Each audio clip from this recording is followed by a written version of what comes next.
Olá! A carreira de um policial penal, a gente sabe, é fundamental, mas também está sujeita a um escrutínio bem rigoroso, não é mesmo? Bom, nesta análise, vamos desmistificar os procedimentos disciplinários que todo servidor dessa área precisa conhecer, a sindicância e o processo administrativo disciplinar, o famoso PAD.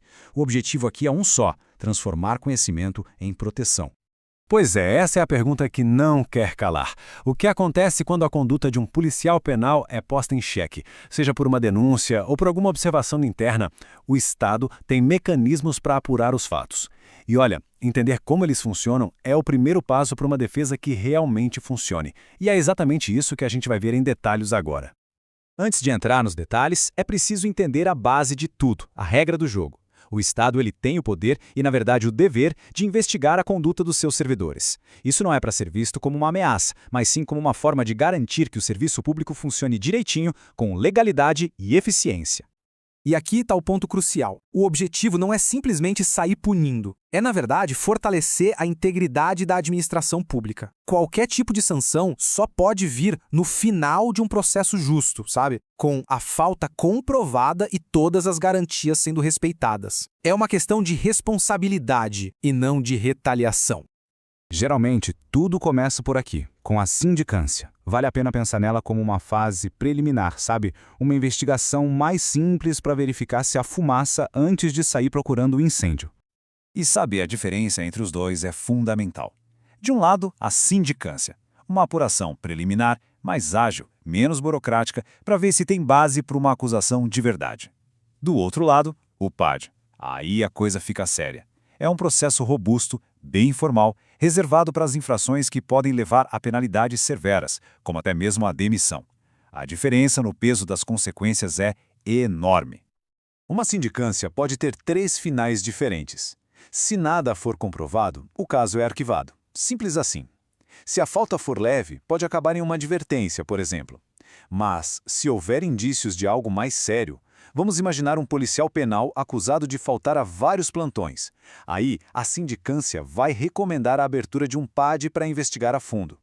Então, se a sindicância encontra indícios de uma infração grave, o jogo muda completamente de figura. É aí que se entra no PAD. Este é o processo formal, onde as acusações são julgadas com todo o rigor da lei e as maiores penalidades podem sim ser aplicadas. E o PAD não é algo aleatório de jeito nenhum. Ele segue 3 fases que são obrigatórias. Primeiro, a instauração, que dá o pontapé inicial. Depois, vem o inquérito, que é o coração do processo, onde as provas são produzidas e a defesa atua. E, por fim, o julgamento, quando a decisão é finalmente tomada. Essa estrutura toda é uma garantia de organização e de legalidade. Certo, o processo já foi entendido, mas e a defesa? Agora vamos focar no que talvez seja o mais importante: as ferramentas que o servidor tem para se proteger. E a Constituição, felizmente, não deixa ninguém desamparado. E esse é o conceito que a gente tem que ter em mente. A Constituição oferece um verdadeiro escudo. Mas claro, um escudo só funciona se for usado, né? Conhecer e exigir esses direitos é o que transforma um processo acusatório em um processo justo, blindado contra qualquer arbitrariedade. Esse escudo se apoia em 4 pilares que são essenciais. Primeiro, o contraditório e a ampla defesa, que garantem o direito de contestar cada ponto da acusação. Segundo, a presunção de inocência, que joga o peso da prova todo para quem acusa. E, por fim, o uso exclusivo de provas lícitas e a imparcialidade da comissão. Isso tudo é a garantia de um jogo limpo, do começo ao fim. Isso não é só teoria, viu? Os tribunais superiores do Brasil, como o STF e o STJ, já tomaram decisões muito importantes que reforçam esses direitos na prática. Eles criaram um entendimento que já está consolidado sobre o assunto. E aqui a gente chega num ponto que gera muita dúvida e que foi esclarecido pela súmula vinculante número 5 do STF. Ela é bem direta. A falta de um advogado, por si só, não invalida o processo administrativo disciplinar. Mas o que isso quer dizer na prática?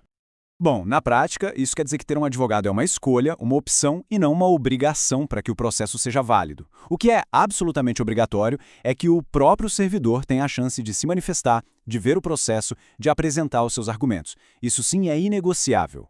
E tem mais. Outras decisões importantes reforçam ainda mais essas garantias. O STJ, por exemplo, já anulou um PAD porque o servidor não foi avisado a tempo sobre a audiência de uma testemunha. E o STF já deixou bem claro que, apesar de não poder reavaliar o mérito, ele pode sim anular uma punição se ela for exagerada, desproporcional, tipo uma demissão por uma falta leve. A proporcionalidade é fundamental. E com isso, a gente volta à ideia principal.